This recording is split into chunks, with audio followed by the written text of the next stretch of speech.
I'm Adam Malone, and I am the head of customer engineering for 𝗬𝗂 across APAC.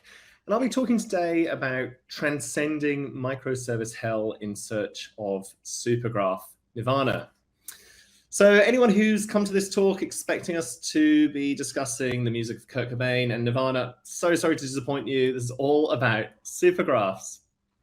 So quick introduction to myself. I'm Adam, based in Sydney, and I work with customers all across APAC.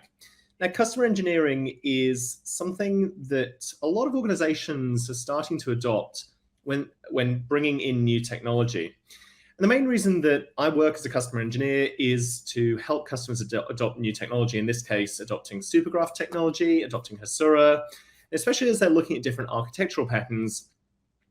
This is a lot of the work that I'll do with them. Now, I've been in open source for basically the entirety of my career, and you can find me over on GitHub there. I don't know who that guy is. That's what I use, I think, for catfishing over on LinkedIn. So a quick agenda for what we'll be covering today.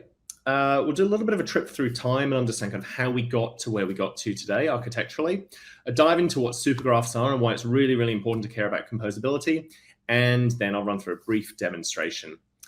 Final thing I'm hoping that we cover, and the final thing that I'm hoping you take away, is that you get a little sense of malaise about how you're doing things so far and why you should use a supergraph. So a bit of a trip through time, and I think working with customers over the long haul, what I've found is that kind of the right way to do things changes all the while. I don't know if anyone here remembers way back in the day when the kind of experiences that we created were generated by static pages from a server, spat out directly to clients. But that was definitely a thing that happened. Then, I don't know if there's anyone who's watching this who remembers edge side includes, but they were a thing as well for a while. Not anymore, at least they shouldn't be. But edge side includes were kind of the way that people said things should be done. Then we moved for about 6 months or a year into single page applications. I'm sure everyone's built a single page application whereby, we shove a whole bunch of JavaScript down towards the customer, down towards the client, and then that would work on their side to create some pages. And now the trend has moved more to React server components and more back-end for front-end systems where we're doing a little bit of work on the back end, a little bit of work on the front end, but doing it in a bit more of a modern style. Now, the right way to do things often changes for a number of reasons. Back in the day when we started creating microservices, everything was meant to be API-led. It was, let's create interfaces for everything. AWS was doing it. Microservices are the new hotness. Let's create APIs. Then we moved into a data-led part of the time where we wanted to store a lot of data. We built data lakes, we built event streams, and we didn't really know why we wanted to do it. I think it was more of a competition to see who had more petabytes, but everything became data-led. And I think the most recent trend, and this makes most sense to me, is taking a bit of the API-led, a bit of the data-led, and combining it together to be data product-led, where we're using data that we've got within our domains to provide insights to both internal teams and other customers that we've got by way of creating and constructing data products. Now, data products actually have value. People can use them. People are able to consume them. And we're, as data product providers, able to make commercial arrangements out of them. So if we have data, we can provide it, and people will pay us for it. So there's a lot of benefit to that as well. Now, the right way to create these architectures has changed in line with these patterns. If we remember the monolith, I have a soft spot for monoliths. I think for certain purposes, they're really good. And then we started creating microservices because we started creating different databases. I often use the analogy that, if Facebook was created today, it wouldn't use a large MySQL store for everything. There'd probably be a time series database. There'd be some NoSQL stores. I'm sure Cassandra would pop up somewhere. There'd be lots of different stores for the data that was stored inherently within the system. But because we created all these different databases, we had to build microservices that could access those databases. And typically the teams that operate those databases, operate those data stores, are the teams that build the microservices that allow users to consume information across them. Now, with one database and one microservice, it's quite simple. But as we're starting to create many, many domains and many, many different data sources, you start getting a really complex web of connections between those front-end applications and the back-end microservices. And this is only made more complex when we start introducing things like stream processing, because then we start having things like operational data stores that are looking at individual topics and providing, again, more data sources for us to connect to. So if you imagine yourself as a new developer coming into an organization or being moved onto a different project and having to start working out, okay, where do I need to connect to, and starting to connect all the dots and create all of these different connections between these different backend microservices, it starts to be quite overwhelming. And I think this is the reason why it takes a long time to create data products, because we're connecting to lots of different places. We're having to do all of the orchestration and gluing together of data from many, many different data sources. There's no composability behind this. So one of the things that we've seen a lot as we start moving, again, progressively into this data products world is this decoupling of API layers.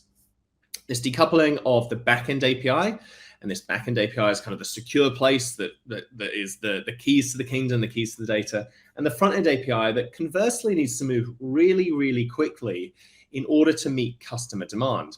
So our product teams, they manage the front-end APIs. They want to move quickly. They want to do a little bit of logic, a little bit of orchestration, perhaps a little bit of customization of those APIs. And again, each team who owns the apps also owns that BFF. The backend layer, they're responsible a lot more for data modeling. They're responsible for security, alignment to authentication and authorization solutions. And those domain teams are responsible typically for the data source, the data that's within it, and the microservice that usually provides access to that data. Problem with this is, as we saw before, everything looks like a massive spider's web that we get caught in as a new developer. So building and operating all of these microservices is really quite a challenge. And because it's a challenge to create new microservices, we want to make sure we're getting safe, secure, performant microservices. The product teams often have to wait for microservices to be created, so they can't move at the velocity that they want to move. And so in the name, in kind of the words of the inimitable Bill Lumbergh from Office Space, often our product teams are sitting there at the front end saying, hey, we really need these microservices, get them created for us. This is where we're starting to see what some people call serverless monoliths, some people call backends for databases, and others call supergraphs, where there's this composable API layer that sits between the experience layer and the data layer, and it provides that conduit through which API calls can be made from the front end to comprise multiple pieces of data from the back end. And oftentimes what people think is that because it's a supergraph, it's got graph in the name, we have to use GraphQL for it. We have to start to build GraphQL services on top of our microservices and another GraphQL service that kind of stitches everything together. So there's one thing that I want you to take away out of the two things from this presentation. I want you to understand that a supergraph itself is both an architecture and an operating model. And it's used to take data from multiple different back-end sources and comprise one single graph of that data. What we want to do is we want to abstract where the data exists, the data domains, the teams, all that organization, and allow governance to bubble up from underneath into this unified supergraph layer. Now, where that word supergraph comes from, it's actually not a new term. Supergraph was invented as a term by the creators of GraphQL. That's Nick Schrock and Lee Byron. And we can see the RFC for the supergraph here back in 2012. The idea was that they'd create this supergraph, and the supergraph comprised, based on graph theory, of multiple subgraphs, usually based on things like GraphQL. But what we actually only got was the GraphQL specification for it. So a lot of organizations now are building their own supergraph. They're realizing that, hey, we need this layer that exists between all of our backend domains, our backend data sources, and our front ends in order for us to consume data really easily. And GraphQL is often a choice to use for that, but it doesn't have to be. So what should a supergraph do if we've got this intermediate layer that exists between experience API and data API? What should a supergraph do? Firstly, it should be unified and semantic. Regardless of the number of different data sources, we want that to unify, bring together all of the information from multiple data sources and provide a really simple way for front-end APIs and front-end clients to be able to talk to those back-end domains.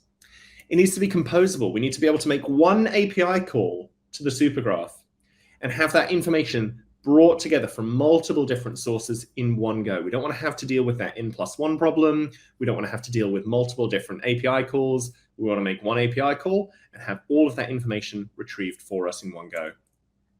Governance needs to be included out of the box.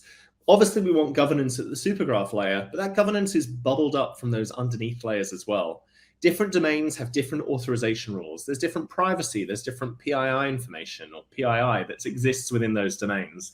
We want to make sure that any of the rules from any of those domains, any of the governance across any of the data gets bubbled up into that overarching layer. We also don't want it to have to include a whole team that manages that supergraph layer. Ultimately, it should be a composition or a sum of all of its parts. So the supergraph itself should take metadata, should take information, should take declarative metadata from anything underneath it and create one layer that exists to be consumed. And finally, it should manage all of our query planning and distributed execution. We shouldn't have to have any SQL being written. SQL should be generated automatically, it should be compiled automatically, and it should be done in an optimized fashion. So the supergraph should manage that. It should have an understanding of the query plan. It should have an understanding of what would make a good and effective execution, and it should run it in a distributed fashion across any number of backend sources. So the second of the two things that I want you to take away is that composability is #1 importance. If you don't have the ability to take a query, take a request, and have that composed across multiple different backend sources, really all you've done is you've built an API gateway that takes a request and sends it over there or sends it over there. What supergraphs need to do, highly important, is take one request, compile multiple pieces of data from multiple different backend systems and send it to the front end automatically. So quick intro as how Hasura has built our supergraph. Done a couple of different things to ensure that we align with supergraph principles. Within Hasura, what we've done is we've used the data loader pattern for composability. What we do is we eliminate that n+1 problem by constructing cross-database joins really, really efficiently. And I've got an example around how we do that later on. We also take a connector-first approach. So rather than building a microservice on top of our database, and then building a GraphQL resolver on top of that, and then absorbing that within the microservice, we create data connectors that integrate directly with data sources. So it doesn't matter if it's Postgres or a Postgres derivative like RDS or Aurora or MySQL or Snowflake or BigQuery or even REST and GraphQL microservices. We connect directly to those, which means that we can use those native query languages to talk to them. It becomes a lot more efficient. It also means that authorization is passed down for free using techniques like predicate pushdown. We can push all of our predicates, all of those rules, all those authorization parameters directly into an SQL query, compile it automatically, and have all of the governance again followed at the database layer. So authorization, in the words of the janitor at Arthur, he does it for free. Authorization is included within Hasura for free. We can take any query, and what you'll see here is I've color-coded each of these based on the database that it's in. I've got a Postgres data source for my user information. I've got a Mongo store for Know Your Customer, and I've got a separate Postgres source for loyalty points. And I can overlay any number of different auth parameters. It could be role-based with, say, tokens. It could be client-based, based on time of day, IP address, geolocation, or it could even be something like attribute-based, information that exists in a database already, such as this PEP, which is politically exposed person status. Any of this information and bake it directly into the query. The way it does that is via the Open Data Domain specification. And here's an example of that for the query that we're about to write. This query shows us that for anything within the Know Your Customer data store, this user can only get access to it if their PEP status is not none. So we're using information in the database to define the information that that user who accesses it should be able to create. It gets rid of this idea of ACLs. We don't need ACLs anymore. We can use attributes directly from within the database. The second one that we've got there is that people should only be able to access their own data. So for that users table, the user ID should map to the token value that we're passing in. So we can take any number of these different pieces of metadata and use them to construct SQL queries that run against the data source. And a lot of banks are starting to use this declarative metadata as a way to take policies that they've got in some kind of centralized policy system like Open Policy Agent, and automatically compile declarative metadata that then gets loaded in at the domain level and absorbed into 𝗬𝗲. So again, we have that seamless transition of rules. So taking a look at the composability, the way that this will operate is we'll take one query, we'll hit our first Postgres database, and that might look something like this. Now remember that 3 there, that user ID equals 3 is coming from the token. It's coming from their already authenticated token. We then take the result of that and fire it off against the second data source. So we're using information from the first database, using information from the first response, and sending it to the second data source. That's our data loader pattern being built in.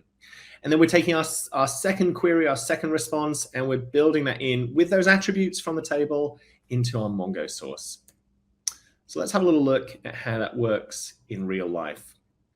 Now, this is a blank 𝗬𝗲 instance that I've got ready to take our queries. I've got nothing in here at the moment. And what I'm going to do is I'm going to add all of those different databases to 𝗬𝗲.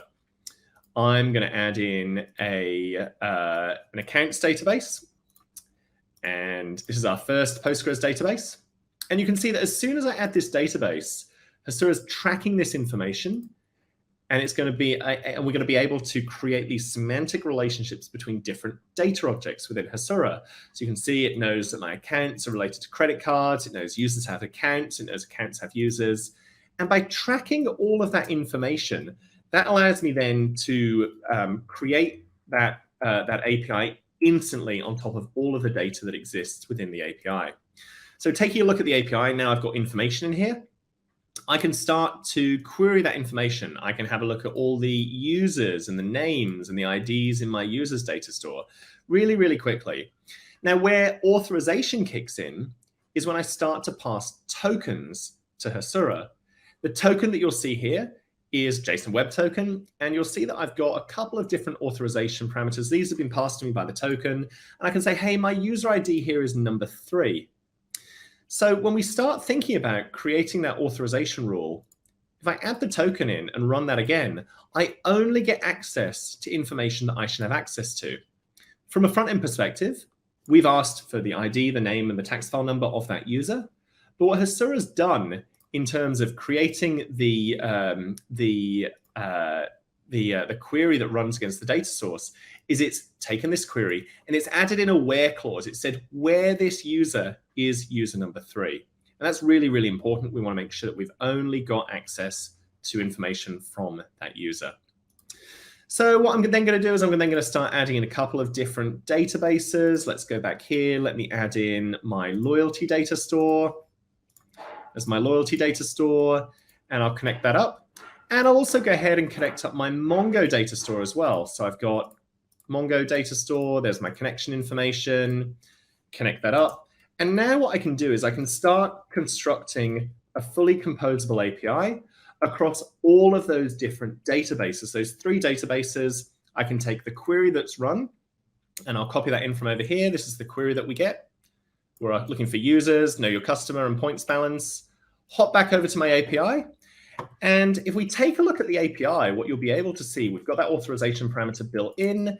When we run that, we only get information from this one user. We get information from Rory. This is his tax file number, his name. We get information from Mongo. That's our know your customer information, and his points balance as well. So we get all of that information in one shot simply by connecting them up and constructing that composable API with 𝗬𝗲. So that's the end of the presentation. I know we've got a couple of minutes here, so please feel free to scan this. This is my social information here. And any questions, please feel free to shoot them through. I'd be more than happy to answer those after this talk. Thank you ever so much.